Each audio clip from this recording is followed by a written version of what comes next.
Welcome dear students to my channel self evaluation students.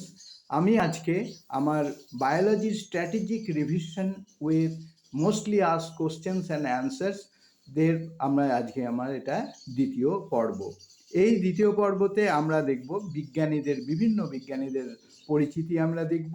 তারপরে বায়োলজির আমরা এর আগের এপিসোডে আমরা বায়ো নিয়ে আমরা কথাবার্তা বলেছিলাম। আজকে আমরা দেখব লজির LOGY। এল থেকে কিওয়ার্ড, ও থেকে কিওয়ার্ড, জি থেকে কিওয়ার্ড, ওয়াই থেকে কিওয়ার্ডগুলোর উপরে আমরা ডিসকাস করব। Will discuss about the logy. Now we will start this one with, and there will be another 30 questions, mostly asked questions in this episode. Now first we are going for the know your scientist. First we are going for the know your scientist. Now Robert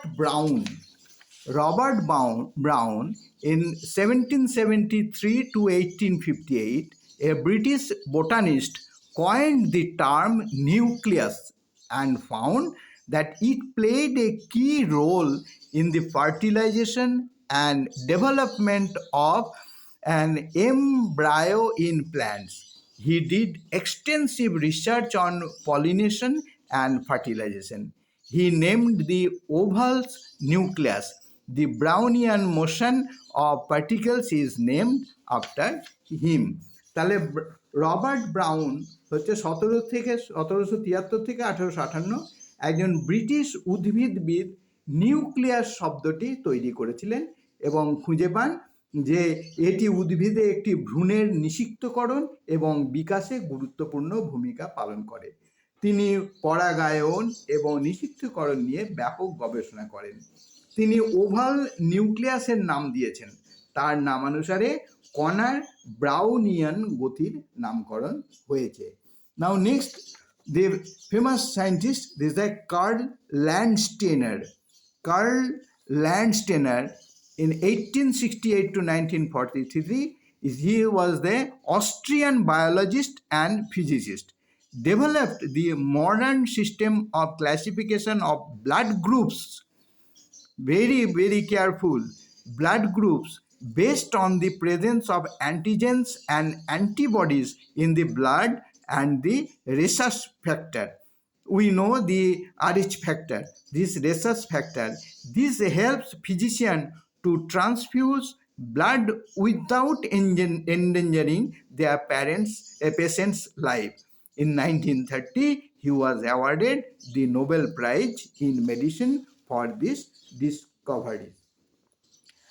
curl Landsteiner একজন বিখ্যাত Austrian জীববিজ্ঞানী এবং চিকিৎসক। রক্তে antigen এবং অ্যান্টিবডির উপস্থিতি এবং research factor বা Rh ফ্যাক্টরের উপর ভিত্তি করে রক্তের গ্রুপগুলি শ্রেণী বিভাগের আধুনিক পদ্ধতি তৈরি করেছিলেন। আর এর জন্য তিনি 1930 সালে তিনি এই আবিষ্কারের জন্য চিকিৎসায় নোবেল পুরস্কার লাভ করেন। মনে রাখবে সবসময়তে কার্ল ল্যান্ডস্টেনের ব্লাড গ্রুপ আরএইচ ফ্যাক্টর, এই কথাটা মনে রাখবে। আর 1930 সালে he was awarded Nobel prize. Now next, আমাদের ভারতীয় বিজ্ঞানী ডক্টর ইয়েল্লাপ্রগাদা সুব্বারাও, এনার কথা আমাদেরকে মনে রাখতে হবে। উনি 1895 থেকে 1948, 1895 to 1948, an eminent Indian biochemist, discovered ATP as the energy molecule in the 1930s. He is also known for the synthesis of folic acid or vitamin B9, which is used as food additive for curing anemia. He also developed an anti-cancer drug which is used to treat cancer patients even today. Doctor Yellapragada Subbarao 1895 থেকে 1948 একজন বিশিষ্ট ভারতীয় জৈব রসায়নবিদ। 1930-এর দশকে এটিপিকে শক্তির অণু হিসাবে আবিষ্কার করেছিলেন। তিনি ফলিক অ্যাসিড বা ভিটামিন B9 সংশ্লেষণের জন্যও পরিচিত। যা রক্তাল্পতা নিরাময়ের জন্য খাদ্য সংযোজন হিসাবে ব্যবহৃত হয়। তিনি একটি অ্যান্টি ক্যান্সার ড্রাগও তৈরি করেছিলেন, যা আজও ক্যান্সার রোগীদের চিকিৎসায় ব্যবহৃত হয়। তো সবসময় মনে রাখবে ইয়েল্লা প্রগাদা সুব্বারাও, এটিপি আর ভিটামিন B9, এই কথাটাকে মনে রাখবে। তারপরে প্রশ্ন হচ্ছে Robin Warren and Barry Marshall. Robin Warren and Barry Marshall. For hundreds of years, physicians thought ulcers in the stomach were caused by spicy foodstuffs. In 1982, the Australian researchers Robin Warren and Barry Marshall discovered that ulcers were caused by Helicobacter pylori, a bacterium which burrows into the stomach's mucosal lining. Ulcers are now treated with antibiotics. They awarded the Nobel Prize in Medicine in 2005 for this findings. Robin Warren এবং Barry martial শত শত বছর ধরে চিকিৎসকরা ভেবেছিলেন পাকস্থলীতে যে ulcer হয় মশলাদার খাবারের কারণে, কিন্তু 1982 সালে অস্ট্রেলিয়ান গবেষক রবিন ওয়ারেন এবং ব্যারি মার্শাল আবিষ্কার করেন যে হেলিকোব্যাক্টার পাইলোরি একটি ব্যাকটেরিয়া যা পাকস্থলীর মিউকোসাল আস্তরণে প্রবেশ করে আলসার হয়। আলসার এখন অ্যান্টিবায়োটিক দিয়ে চিকিৎসা করা হয়। তারা এই আবিষ্কারের জন্য 2005 সালে চিকিৎসায় নোবেল পুরস্কার পান। তারপরে হচ্ছে সেলমান আব্রাহাম ওয়াক্সম্যান। আমরা এর আগেও দেখেছি ওয়াক্সম্যান সম্বন্ধে, আবার আমরা দেখছি Selman Abraham Waksman, Russian biochemist, received Nobel Prize for ingenious, systematic and successful studies of the soil microbes that led to the discovery of streptomycin. Selman Abraham Waxman or A. Waxman relates to streptomycin. Selman Abraham Waxman, Russian biochemist, মাটির জীবাণুগুলির উদ্ভাবনী পদ্ধতিগত এবং সফল গবেষণার জন্য Nobel পুরস্কার পেয়েছিলেন, যা স্ট্রেপ্টোমাইসিন আবিষ্কারের নামে এখানটাতে কি আছে যে পরিচিত। তাহলে আমরা আমাদের এই বিজ্ঞানীদের সম্বন্ধে আমরা জানলাম। এইবার আমরা দেখব লজি কথাটাকে নিয়ে। আমরা কি দেখব? লজি। লজিতে আমরা কি দেখছি? Logy, L for leaf, L for leaf. আমরা এখানটাতে লিফকে নিয়ে দেখি। We know leaf is a green flat thin expanded lateral appendage. আর কি হচ্ছে এখানটাতে? Borne on the aerial part of the stem. It is important vegetative organ for photosynthesis. The arrangement of leaves and its branches is called phyllotaxy. Just remember, the arrangement of leaves and its branches is called phyllotaxy. এই কথাটাকে খুব ভালোভাবে মনে রাখবে। পাতায় হচ্ছে একটা সবুজ চ্যাপ্টা পাতলা প্রসারিত পার্শ্বীয় উপাঙ্গ যা কাণ্ডের বায়বীয় অংশে বহন করে। এটি সংশ্লেষণের জন্য গুরুত্বপূর্ণ উদ্ভিজ্জ অঙ্গ। পাতা এবং এর শাখাগুলির বিন্যাসকে কি বলা হয়? ফিলোটক্সি বা ফাইলোট্যাক্সি বা ফিলোটক্সি। নাও পরের প্রশ্ন হচ্ছে lungs. Lungs are the main respiratory organs where exchange of gases takes place. Aerobic respiration, যেটা oxidation of glucose in the presence of oxygen, just keep it in your mind. Oxidation of glucose in the presence of oxygen, that is aerobic respiration. আর anaerobic respiration সেটা হচ্ছে oxidation of glucose in the absence of oxygen. তাহলে absence of অক্সিজেনের যে oxidation glucose, that is anaerobic respiration, and presence of oxygen for oxidation of glucose is এয়ারোবিক respiration. You must know that there are two lungs in left and right covered by pleural membrane, and for easy diffusion of gases there is a fluid called pleural fluid. So these two you must remember, the pleural membrane and pleural fluid, সেটা আমাদেরকে লাংসের কথা আমাদেরকে ভাবতে হবে। এখানটাতে আমরা ফুসফুস বা লাংস হচ্ছে ফুসফুস, এটা হচ্ছে যে শ্বাসযন্ত্রের অঙ্গ যেখানে গ্যাসের আদান প্রদান হয়ে থাকে। অ্যারোবিক শ্বসন, যেটা অক্সিজেনের উপস্থিতিতে গ্লুকোজের জারণ প্রক্রিয়া হয়, আর অ্যানারোবিক শ্বসন অক্সিজেনের অনুপস্থিতিতে গ্লুকোজের জারণ হয়।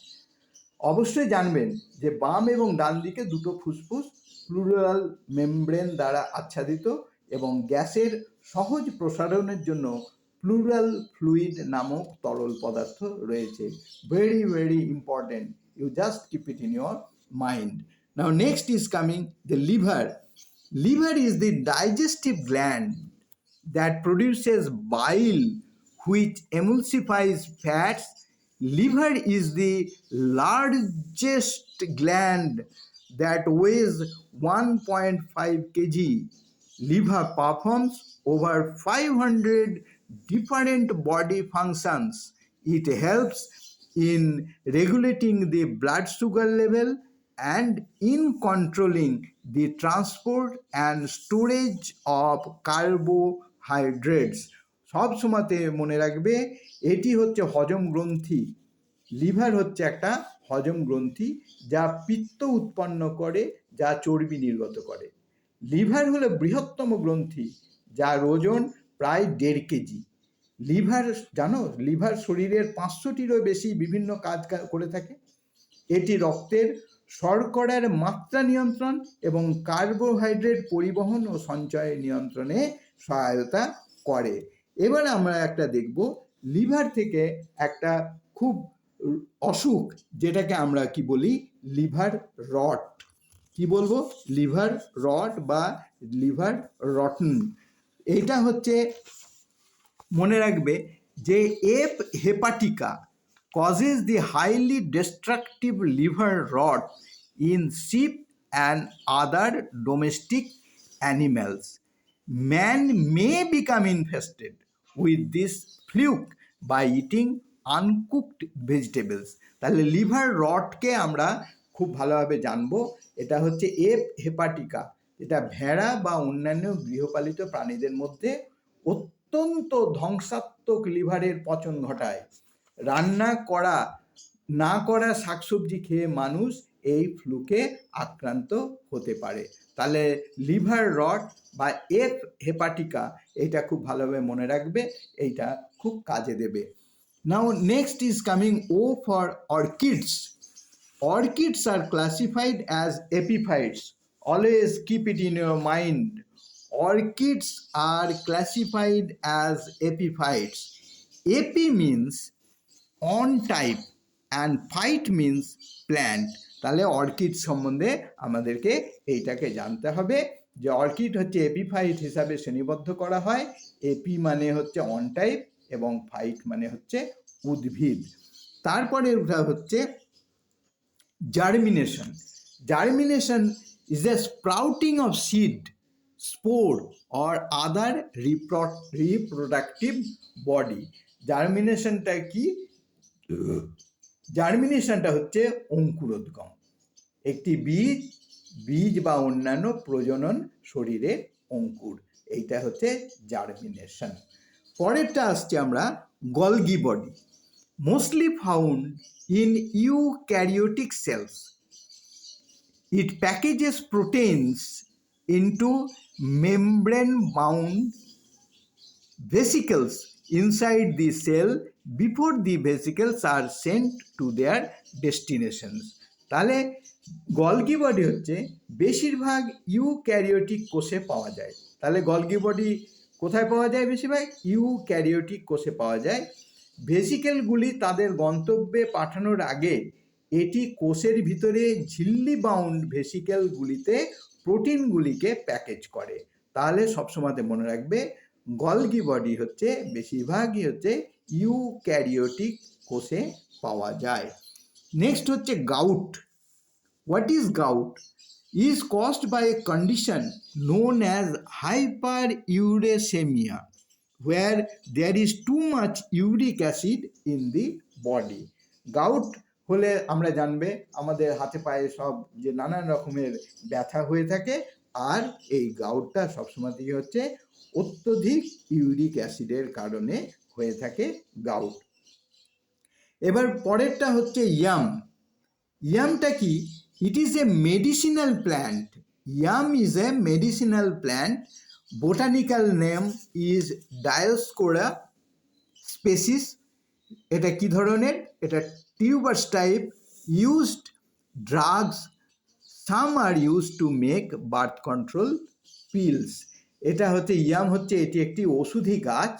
বোটানিক্যাল নাম হচ্ছে ডায়োস্কোরিয়া প্রজাতি, কন্দের প্রকার।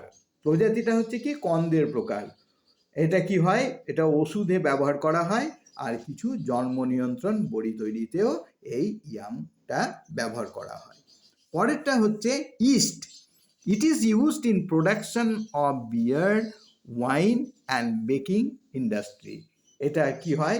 ইয়াম বা ইস্ট বা যেটাকে বাংলাতে বলে খামির বা হিন্দিতেও খামির বলে, এটি বিয়ার, ওয়াইন এবং বেকিং শিল্পের উৎপাদনে ব্যবহৃত হয়ে থাকে।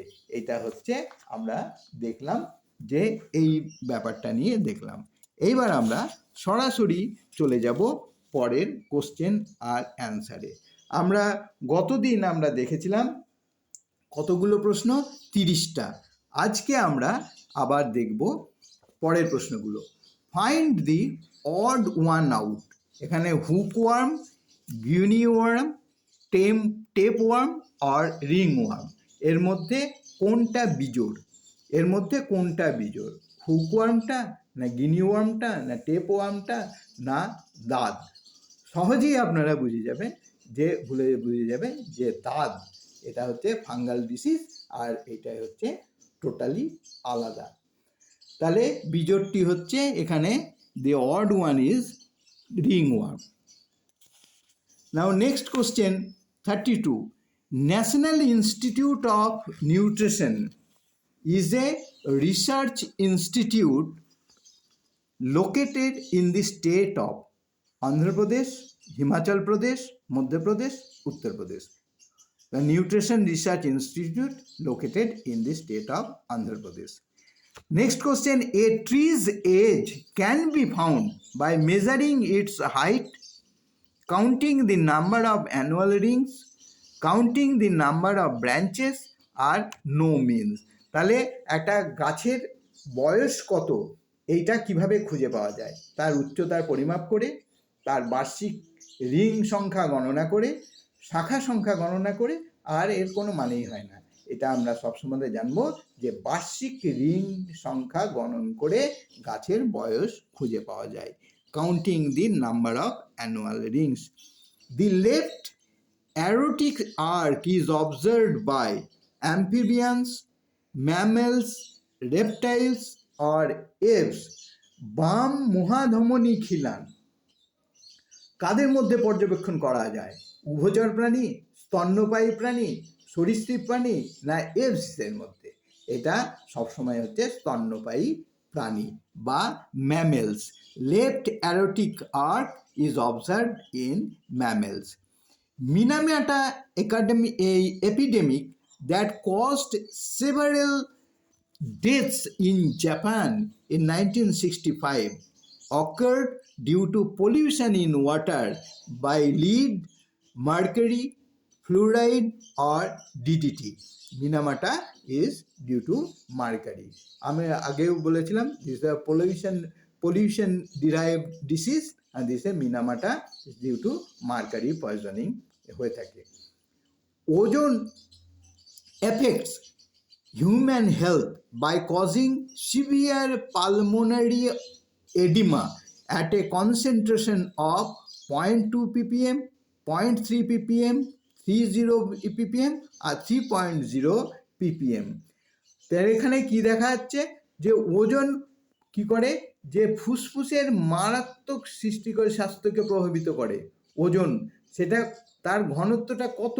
তার হচ্ছে 0.2 ppm, 0.3 ppm, 3.0 ppm or 9.0 ppm.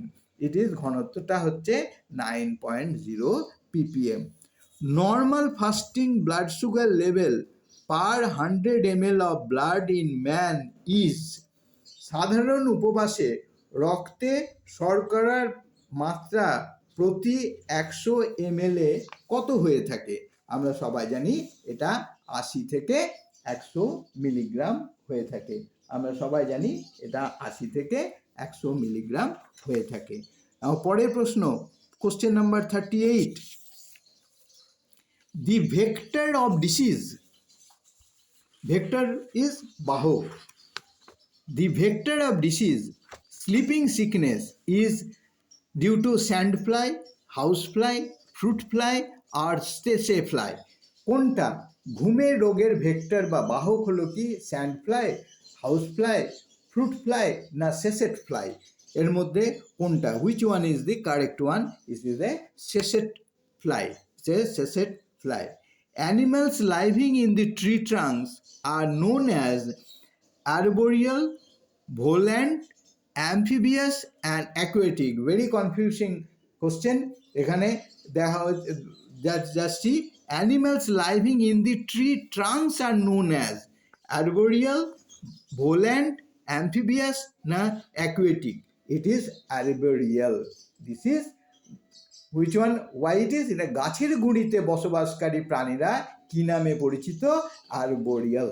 Arboreal হচ্ছে গাছের গুঁড়িতে বসবাসকারী পশুরা। Eukaryotic plasma membrane in eukaryotic cells is made up of phospholipid, lipoprotein, phospholipoprotein or phosphoprotein. এর মধ্যে কোনটা? ইউক্যারিওটিক কোষে প্লাজমা মেমব্রেন গঠিত হয় ফসফোলিপিড, লাইপোপ্রোটিন, ফসফোলিপোপ্রোটিন আর phosphoprotein. It is phospholipid. It is phospholipid. Which one of the following is called the power plants of the cell? Power plant of the cell. Which one of the following is called the power plant of the cell? Golgi body, mitochondria, ribosome R lysosome. এখানে আমরা দেখব যে নিচের কোনটিকে বিদ্যুৎ কেন্দ্র বলা হয় কোষের? গলগি বডি না মাইটোকন্ড্রিয়ান না রাইবোসোম না লাইসোসোম? সবসময় জানবে যে বিদ্যুৎ কেন্দ্র হচ্ছে মাইটোকন্ড্রিয়ান। তারপরে হচ্ছে a vitamin requires cobalt for its activity.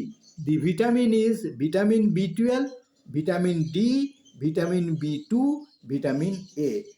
ভিটামিনের ক্রিয়াকলাপের জন্য কোবাল্ট প্রয়োজন, সেটা ভিটামিনটা হলো কি? Vitamin B12। Ringworm is a disease, bacteria disease, protozoan disease, viral disease আর ফাঙ্গাল ডিসিজ। রিংওয়ার্ম বা দাঁত হলো একটা সবসময়তে ছত্রাক জাতীয় রোগ। Pituitary gland is situated in the base of the heart, the base of the brain, the neck, the abdomen. Pituitary গ্রন্থি কোথায় অবস্থিত? এটা হৃদয়ের ভিত্তিতে না মস্তিষ্কের একবারে ভিত্তিতে, ঘাড়ে না পেটে? সবসময় জানবে পিটুইটারি গ্ল্যান্ড হচ্ছে সবসময় মস্তিষ্কের, the brain of the base of the brain, মস্তিষ্কের ভিত্তিতে কি হয়? পিটুইটারি গ্ল্যান্ড থাকে। না পরের কোশ্চেন হচ্ছে এ universal recipient belongs to the blood groups AB, O, B, A. সবসময় জানবে ইউনিভার্সাল রেসিপিয়েন্ট অফ ব্লাড হচ্ছে AB group and universal donor it is O। এটা মনে রাখবে মাথার ভেতরে। Question number 46, the vitamin that helps in blood clotting is vitamin C, vitamin D, vitamin E, vitamin K. এখানটাতে দেখা যাচ্ছে যে রক্ত জমাট বাঁধতে কোন ভিটামিনটি সাহায্য করে? Vitamin C, vitamin D, vitamin E না ভিটামিন কে? সবসময় জানা রাখবে যে ভিটামিন কে হচ্ছে রক্ত জমাট বাঁধতে সহায়তা করে। রক্ত জমাট বাঁধতে সহায়তা করে কে? Vitamin K. এবার পরের প্রশ্ন হচ্ছে, which of the following is the perfect match, coronary attack, vascular dilation. Atherosclerosis হচ্ছে ব্লকেজ অফ আর্টারিজ, হাইপারটেনশন হচ্ছে লো ব্লাড প্রেশার, আর হাইপোটেনশন ইট ইজ হচ্ছে হার্ট অ্যাটাক। এখানটাতে দেখাচ্ছে কোনটি নিখুঁত মিল, কোরোনারি আক্রমণ ভ্যাসকুলার প্রসারণের জন্য হয়, এথেরোস্ক্লেরোসিস হচ্ছে ধমনীতে বাধার জন্য, উচ্চ রক্তচাপ হচ্ছে নিম্ন রক্তচাপ, আর হাইপোটেনশন হচ্ছে হার্ট অ্যাটাক। সবসময় তো হচ্ছে হাইপোটেনশন হচ্ছে সবসময়তে হার্ট অ্যাটাক। এইটা হচ্ছে আমাদের correct match. Perfect match is the hypotension, is the heart attack. This is the low blood pressure. Which of the following is correct about cold-blooded animals? Their blood remains cold all the time. Their body temperature changes in accordance with the atmosphere. Their body temperature remains constant all the time. They kill all the animals they come across. এখানটাতে দেখা যাচ্ছে যে ঠান্ডা রক্তের বিষয়ে নিচের কোনটি সঠিক প্রাণী। তাদের রক্ত সবসময় ঠান্ডা থাকে, তাদের শরীরের তাপমাত্রা অনুযায়ী বায়ুমণ্ডলের পরিবর্তন অনুযায়ী তাদের শরীরের তাপমাত্রা পরিবর্তন হয়, তাদের শরীরের তাপমাত্রা সবসময় স্থির থাকে, আর তারা যে সমস্ত প্রাণীর মুখোমুখি হয় তাদের হত্যা করে। এখানে অ্যান্সার হচ্ছে দেয়ার body temperature changes in accordance with the atmosphere. The blue revolution is related with the production of, blue revolution যেটাকে আমরা বলবো নীল বিপ্লব। এই নীল বিপ্লবটা কিসের জন্য হয়ে থাকে? নীল বিপ্লবটা এটা হচ্ছে সবসময় মাছের জন্য হয়ে থাকে। নীল বিপ্লব ইজ রিলেটেড টু ফিশ। এটা কি হয়েছিল? Launched in 7th 5-year plan in 85-90। This তো নীল ক্রান্তি, বা এখানটা হচ্ছে blue revolution is related to fish. The blue revolution is related to fish. Now next question is, in which phylum octopus, snail, sepia and unio are included? This is a mollusca. এটা হচ্ছে mollusca।